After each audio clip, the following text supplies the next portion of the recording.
নমস্কার বন্ধুরা, আমি কুমকুম ইন্সপায়ার থেকে বলছি। আজকে আপনাদের সাথে শেয়ার করছি একেবারে নিরামিষ শিম আর বেগুন দিয়ে ঝাল চচ্চড়ি। খুবই অপূর্ব সুন্দর একটা রেসিপি শিম বেগুন ঝাল চচ্চড়ি।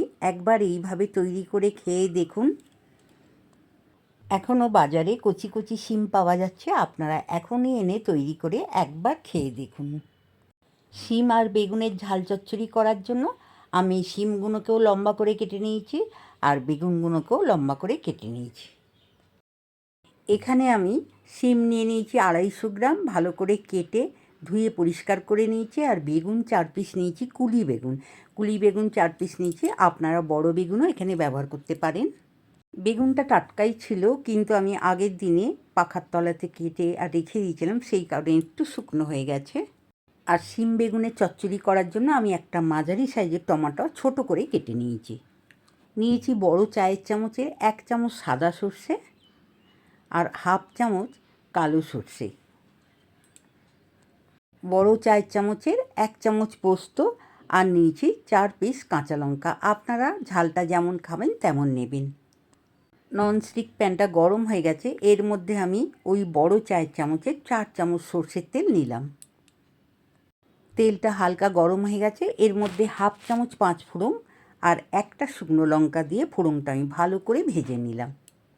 ফোড়নটা ভাজা হয়ে গেছে, বেগুনগুলো আমি মুখের দিক করে উল্টে দিলাম, খোসার দিকটা উপরে করে দিলাম, এতে ভাজাটা খুব ভালো হবে।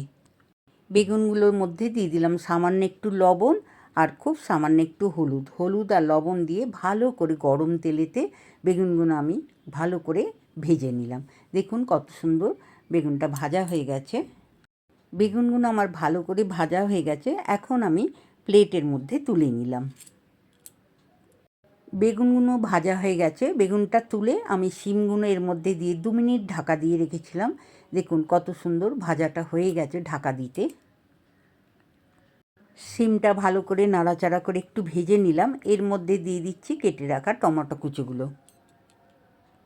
টমেটো আর শিমটা মিনিট 2 আমি নাড়াচাড়া করে ভালো করে কষে নিলাম। এখন এর মধ্যে দিয়ে দিচ্ছি স্বাদ মতন লবণ আর দিয়ে দিলাম সামান্য একটু হলুদের গুঁড়ো। লবণ আর হলুদটা দিয়ে ভালো করে নাড়াচাড়া করে কষে নিলাম, নিয়ে এখন আরও একবার 2 মিনিটের মতন আমি ঢাকা দিয়ে রাখছি। 2 মিনিট পর ঢাকাটা খুলে দেখে নিচ্ছি। দেখুন কত সুন্দর টমেটো আর শিমটা নরম হয়ে গেছে। এর মধ্যে বেড়ে নাড়াচাড়া করে দিয়ে দিচ্ছি সর্ষে পোস্ত কাঁচা লঙ্কার পেস্টটা। সর্ষে আর পোস্তর পেস্টটা ভালো করে আমি নাড়াচাড়া করে মিশিয়ে নিলাম। আর এর মধ্যে দিয়ে দিলাম খুবই সামান্য একটু চিনি টেস্ট হওয়ার জন্য, আর 4টে গোটা কাঁচা লঙ্কা। আমি কাঁচা লঙ্কা দিয়ে করলাম, আপনারা শুকনো লঙ্কাও ব্যবহার করতে পারেন। সর্ষে পোস্তর পেস্ট আর কাঁচা লঙ্কা দিয়ে আরও 2 মিনিট আমি ফুটিয়ে নিলাম। দেখুন ফুটে গেছে, খুব সুন্দর মাখা মাখা হয়ে গেছে।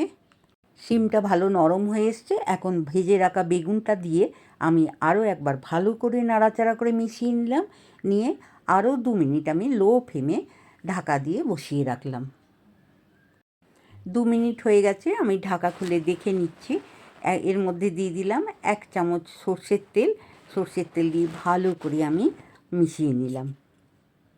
শিম বেগুনের ঝাল চচ্চড়ি তৈরি হয়ে গেছে, দেখেই বুঝতে পারছেন খুবই লোভ লাগছে। এতটাই লোভনীয় এই শিম বেগুনের ঝাল চচ্চড়ি, খেয়ে একবার দেখুন। এই রেসিপিটা বাড়িতে একবার এইভাবে তৈরি করে খেয়ে দেখুন, গরম ভাতে তো জমে যাবেই, এছাড়া লুচি পরোটা সব কিছুতেই অসাধারণ। রেসিপিটা ভালো লাগলে ঠিক এইভাবে আপনারাও তৈরি করে খেয়ে দেখুন। রেসিপিটা ভালো লাগলে অবশ্যই একটা লাইক করবেন, কমেন্ট করবেন আর বন্ধুদের মধ্যে শেয়ার করবেন। আমার চ্যানেলে নতুন বন্ধু হলে চ্যানেলটি সাবস্ক্রাইব করে আমার পাশে থাকবেন। নতুন নতুন ভিডিও আপলোড হলে আপনাদের কাছে পৌঁছে যাবে। ভালো থাকবেন, নমস্কার।